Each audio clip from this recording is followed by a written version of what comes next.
Hello friend, welcome to the Amitraj official class. दोस्तों, इस video में हम लोग आज बिहार पब्लिक सर्विस कमीशन में पूछे जाने वाले अति महत्वपूर्ण प्रश्न पटना कलम शैली को कवर करेंगे। यह बीपीएससी एंड सीडीपीओ के लिए काफ़ी महत्वपूर्ण प्रश्न है। तो चलिए शुरू करते हैं।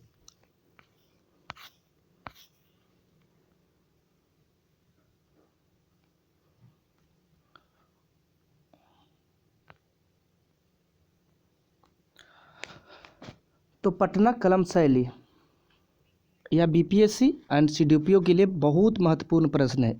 ये बीपीएससी में 100% आने की चांस है। तो पटना कलम या पटना शैली का विकास 18वीं शताब्दी के मध्य से लेकर 20वीं शताब्दी के प्रारंभ में माना जाता है। मतलब 18वीं शताब्दी में यह प्रारंभ हुआ था और 20वीं शताब्दी आते आते ये समाप्त हो गया। आगे है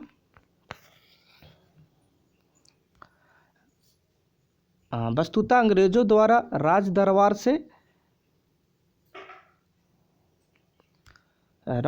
से कला के विस्थापन तथा मुगलों के पतन के बाद दरबार में कलाकारों का प्रश्रय न मिलने के कारण इनका पलायन विभिन्न क्षेत्रों में होने लगा। मतलब कह रहा है जब इसका दरबार से जब विस्थापन हुआ और मुगलों के पतन हुआ तो ये शाही दरबार में कलाकारों के प्रश्रय न मिलने के कारण ये पलायन करने लगा। मतलब जहाँ इसका रहर सह रहा था वहाँ से इन लोग पलायन करने लगा। वस्तुतः कुछ कलाकारों ने क्षेत्रीय नवाबों को यहाँ आश्रय ले लिया। मतलब कुछ कलाकार था जो क्षेत्रीय जहाँ क्षेत्र में थे वहाँ जो नवाब होते थे वहाँ इसने शरण ले लिया तथा कुछ कलाकारों ने दिल्ली त्याग कर मुर्शिदाबाद बस गए। मतलब कुछ कलाकार थे जो नवाबों के यहाँ रुक गए और कुछ कलाकार दिल्ली से को त्याग कर मुर्शिदाबाद की तरफ बढ़ गए, बसने का निर्णय लिया। परंतु दुर्भाग्य ने उनका वहाँ भी पीछा न छोड़ा तथा सन 1757 की प्लासी की युद्ध के बाद मीरन ने कला संबंधित बंदिशें लगाई। मीरन वहाँ के जो शासक थे उसने कला संबंधित बंदिशें लगाई, जिसके कारण एक बार फिर इन कलाकारों को कुछ समूह बिहार राज्य के पटना एवं पूर्णिया आदि शहरों में आकर बस गए। जब वहाँ से भी उन लोगों का विस्थापन जब हो गया, पलायन करने लगे, तो कुछ समूह था जो बिहार राज्य के पटना जिला और पूर्णिया में आके बस गए, आदि शहरों में आकर बस गए।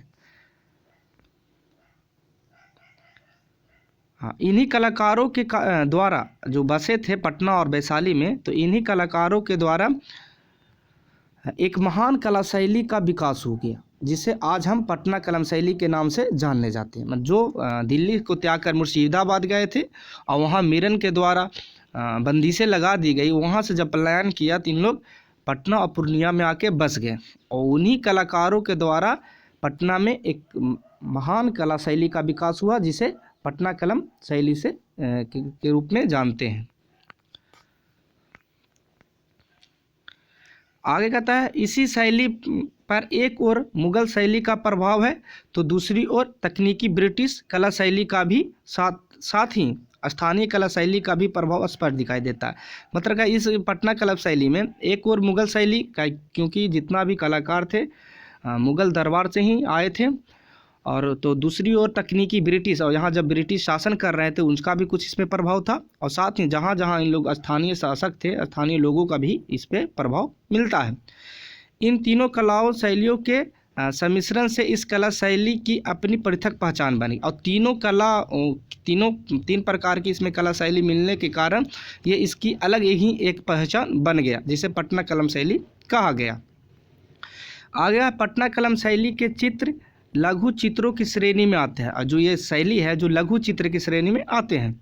इन्हें अधिकांश कागज़ पर और कहीं कहीं हाथी के दांत पर भी बनाया गया। मतलब इसका अधिकतर जितना भी पेंटिंग मिलता है देखने को तो कागज़ पर मिलता है, मगर कहीं कहीं भी देखने को मिलता है कि हाथी के दांत पर भी इसको बनाया गया है।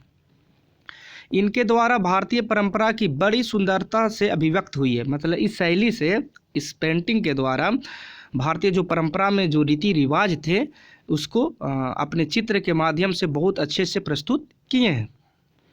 आगे का तो इसी शैली के चित्रों में श्रमिकों वर्ग, मतलब इसी कैली मतलब चित्र शैली से चित्रों में श्रमिक वर्ग, धोबी, कसाई, कुली, कहार, नौकरानी, बढ़ई, लोहार, सोनार, रंगरेज आदि का चित्रण हुआ है। मतलब इसी चित्र के माध्यम से उस समय जो समाज में अच्छे लोग थे, जो अपना कला के माध्यम से सबको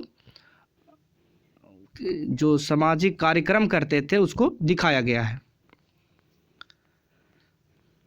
आगे है, इसके अलावा प्राकृतिक वस्तु जैसे पशु पक्षियों तथा फूलों का भी चित्रांकन किया गया है इस शैली के माध्यम से। इसके साथ ही हमारे मदरसा, पाठशाला, पूजा, दाह संस्कार, होली, दशहरा तथा महिलाओं द्वारा किए जाने वाले घरेलू कार्यों को भी अक्षरशः चित्रण हुआ है। मतलब जितना भी चित्रकार थे, जितना चित्रकार थे, सब समाज में जो घटित घटना हो रही थी उसको अपने चित्र के माध्यम से बनाता था। जो अधिकतर इसको कागज़ पर ही बनाते थे, मगर कहीं कहीं हाथी के दांत पर भी देखने को मिला है। आगे है, पटना कलम के चित्रों में पृष्ठभूमि को महत्वपूर्ण नहीं माना गया है। इस शैली में जो पृष्ठभूमि होता है उसको कोई महत्व नहीं दिया गया है,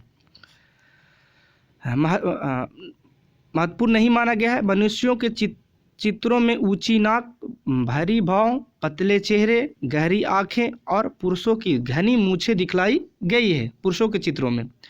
पटना कलम शैली में तस्वीरों को बनाने में पेंसिल से खाका बनाकर रंग भरने के बदले ब्रश से ही तस्वीर बनाने का और रंग भरने का कार्य हुआ है। मतलब अब लोग जब वर्तमान समय में जब पेंटिंग होता है तो पहले पेंसिल से खाका खींच लेते हैं, उसके बाद प्रिंटिंग करते हैं, मगर उस समय पटना शैली में ऐसा नहीं होता था। डायरेक्ट ब्रश उठाते थे, रंग लेते थे और डायरेक्ट ही तस्वीर बना देते थे। आगे कहता है, अधिकतर रंग गहरे भूरे रंग जो कलर होता था, गहरे भूरे, गहरे लाल, हल्के पीले और गहरे नीले रंगों का प्रयोग इन चित्रों में हुआ है। इन चित्रों में सजीवता और समान जीवन से घनिष्ठ संबंध इसे मुगल शैली से पृथक करता है। इसके अलावे रंगों की शैली और छायांकन के तरीकों में भी अंतर स्पष्ट होता है। मतलब इसका छायांकन और शैली से मुगल शैली से पृथक करता है। आगे कहता है, पटना कलम के कुछ कलाकारों की कल्पनाएं भी मुखरित हुई है। उदाहरण स्वरूप महादेव लाल द्वारा बनाई गई, देखिए एक कलाकार थे महादेव लाल, उसके द्वारा बहुत इंपॉर्टेंट एक पेंटिंग बना है, महादेव लाल द्वारा बनाई गई रागिनी गंधारी का चित्र। रागिनी गंधारी एक चित्र बना हुआ है, रागिनी गंधारी का चित्र, जिसमें नायिका के विरह के अवसाद को बहुत ही बारीकी से दिखाया गया है। इसी तरह एक और कलाकार थे माधव लाल द्वारा बनाई गई रागिनी तोड़ी पर आधारित चित्र, जिससे विरहिणी नायिका को बिना लिए दिखाया गया है। ये दोनों इंपॉर्टेंट बहुत चित्र है पटना कलम शैली की। आगे कहता है, एक और कलाकार थे शिवलाल द्वारा निर्मित मुस्लिम निगाह, जो मुस्लिम निगाह होता है उसके बारे में बताया गया है। मुस्लिम निगाह का चित्रण तथा यमुना प्रसाद द्वारा चित्रित बेगमों की शराबखोरी, जो बेगम थे उस समय शराबखोरी करते थे, चुरा के शराब पीते थे, तो शराबखोरी का भी चित्रण भी महत्वपूर्ण है। आगे कहता है, पटना कलम शैली में रंगों का समायोजन भी अलग ढंग का था। इसमें जो समायोजन होता था रंगों का बहुत अलग ढंग से होता था। ये रंग पत्थर, घास फूस तथा पेड़ों की छाल से बनाए जाते थे। ये प्राकृतिक रंग होते थे। आगे कहता है, इस शैली के कलाकारों में सेवकराम, देखिए बहुत सा महत्वपूर्ण कलाकार थे इस शैली के कलाकारों में सेवकराम, हुलसालाल, जयराम दास, शिवदयाल लाल, गुरु सहाय लाल थे। ये मतलब जितना ये नाम है ये बहुत इंपॉर्टेंट कलाकार थे पटना कलम शैली का। इस चित्रकला के अंतिम कलाकार ईश्वरी प्रसाद थे। कौन थे? ईश्वरी प्रसाद वर्मा अंतिम कलाकार थे कि पटना से कलकत्ता चले जाने के बाद बिहार में इस कला की पहचान बरकरार रखने के लिए राधा मोहन बाबू, देखिए वो जो इम्पोर्टेंट कलाकार थे ईश्वरी प्रसाद वर्मा, जो पटना से कलकत्ता चले गए, उसके बाद राधा मोहन बाबू ने दिन रात अथक प्रयास किया तथा इसका बहुत सा चित्रों का प्रचार प्रसार किया तथा इसकी मृत्यु हो गया 1997 में। और 1997 में मृत्यु होने के बाद इस कला बिखरने लगी। आगे कहता है कि पटना कलम शैली पर मुगल शैली का प्रभाव रहते हुए भी मुगल शैली से बहुत मायने में भिन्न है। मतलब कह रहा है ये तो पटना कलम शैली है ही, इसमें मुगल शैली क्या है कि मुगल के शासनकाल में ही था, तो उसको रहते हुए भी ये मुगल शैली से बहुत मायने में भिन्न है। इस शैली में मुगल शैली के चित्रों की भव्यता का अभाव था। हाथी के दांत पर बने चित्र मुगल शैली के चित्र से भी बेहतर माने गए हैं। मतलब हाथी दांत पे चित्र मुगल शैली में भी बनाया जाता था, पटना शैली में भी, मगर मुगल शैली से बेहतर माना गया पटना कलम की शैली में हाथी के दांत पर बनाया गया चित्र।